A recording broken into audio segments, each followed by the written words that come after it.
Good morning everybody. In today's class we are going to revise all the rules of ray diagram again.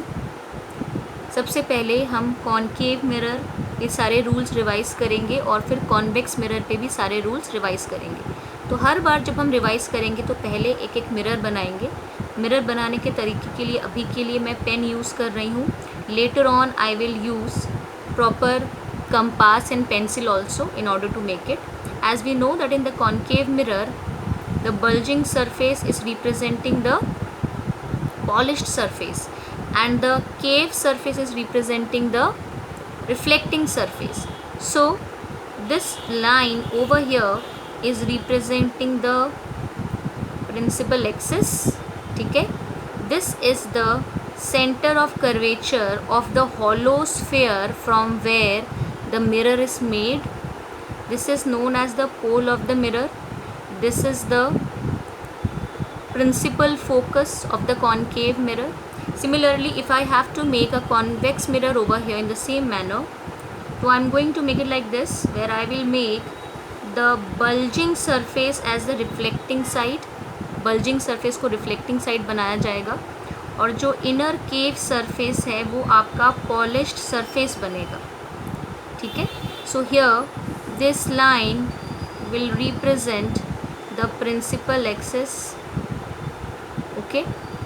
This is the pole of the mirror. अब ज़रूरी है समझना कि जब हम convex mirror की बात कर रहे हैं तो कॉन्वेक्स मिरर में centre of the curvature will be on this side.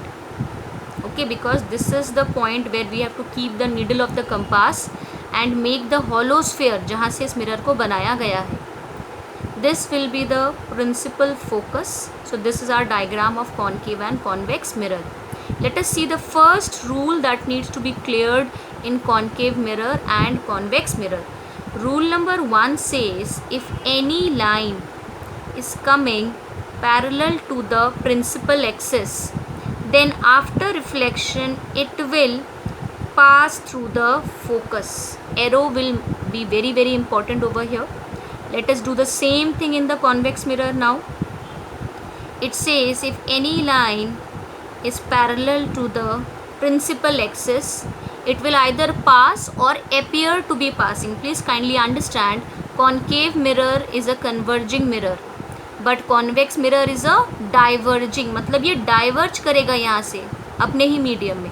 लेकिन डाइवर्ज करते भी time if you join this point of incidence and this focus and draw an imaginary line with the help of a scale, if you use a scale and the same line is moved backward, तो ये जो line अब आई है ये reflected ray कहलाई जाएगी. तो यहाँ पे भी हो वही रहा है that any line light ray that is parallel to the principal axis after reflection it is appearing to be passing through the focus. appear क्यों? क्योंकि ये virtual meet है. एक्चुअली में ये light ray अंदर नहीं जा रहा है. it's not a converging mirror, it's a diverging mirror.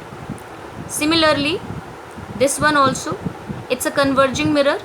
So here actually the light ray after getting reflected it is passing through the focus. Now for making the second rule, understanding the second rule, we have to make again a concave mirror. Now I am well practiced, so I am making it directly with my hand. I am not using any compass or scale. When you will make it, always use a compass where first of all the center of curvature, wherever you are placing your needle of the compass has to be marked. Then accordingly the principal axis will be made. In the very next video I am going to release soon, I will explain it with compass also. This is your convex mirror for the second rule I am making over here. This is your principal axis over here. This is the pole of the mirror for both of them. This is the center of curvature as we have already discussed. This will demarcate the focus and this part will be utilized as focus, principal focus over here. So the second rule is exactly the opposite of the first rule. The first rule states parallel to the principal axis passing through the focus. Now हम इसका उल्टा करेंगे. If any light ray is passing through the focus, जैसे कि ये light ray देखिए focus से pass हो रहा है तो after reflection it will come back and become now parallel to the principal axis. तो बिल्कुल इसका ऑपोजिट है। यही चीज़ कॉन्वेक्स मिरर में आपने बनानी है तो बनाइए। अब फोकस के लिए तो ये तोड़ के तो जाएगा नहीं, तो आप जो भी लाइट आ रहा है, फॉर एग्जांपल ये जो लाइट आ रही है इंसिडेंट होते हुए आ रही है, अगर इसको आगे प्रोसीड करने के बाद मेरा ये फोकस से पास हो रहा है, अभी इसको बिल्कुल सीधा बनाएंगे। अब अगर ऐसा हो रहा है तो when it will go back, जब ये वापस जाएगा तो ये यहाँ से पैरेलल हो जाएगा प्रिंसिपल एक्सिस के। This is the virtual meeting. ये वर्चुअल होना चाहिए, इसे वर्चुअल बनाएंगे डॉटेड लाइन से, ठीक है। Now third rule is very very simple. The third rule says if this is your concave mirror, this is your principal axis, this is your center of curvature, this is your focus. If a light ray passes through the center of curvature and meets the surface of the mirror, then after reflection it will retrace its path. जिस रास्ते वो आया उसी रास्ते वो वापस चला जाएगा। तो आपको सिर्फ एक और एरो बना देना है। This is more simple. यही चीज़ कॉन्वेक्स मिरर में देखिए। This is your convex mirror, so this is the principal axis you are talking about, this is the centre of curvature, this is the focus. Now if any light ray is passing through the centre of curvature, अब actually में तो कोई centre of curvature से पास नहीं करेगी, बिल्कुल focus की तरह। तो अगर आपको कोई लाइट रे मिलती है जिसे अगर आपने स्केल से प्रोसीड करते हुए देखा तो ये अपीयर हो रहा है कि ये सेंटर ऑफ कर्वेचर के साथ स्ट्रेट लाइन है, that means it is the third rule it is going to apply. Then while making the reflected ray आपको दिखाना है ये लाइटें टकराने के बाद, रिफ्लेक्ट होने के बाद वापस से रिट्रेस करेगा पाथ। तो आपको इस तरीके से एरो बनाना है। Fourth rule is very simple. Fourth rule के लिए हम सिर्फ वर्बली समझा रही हूँ।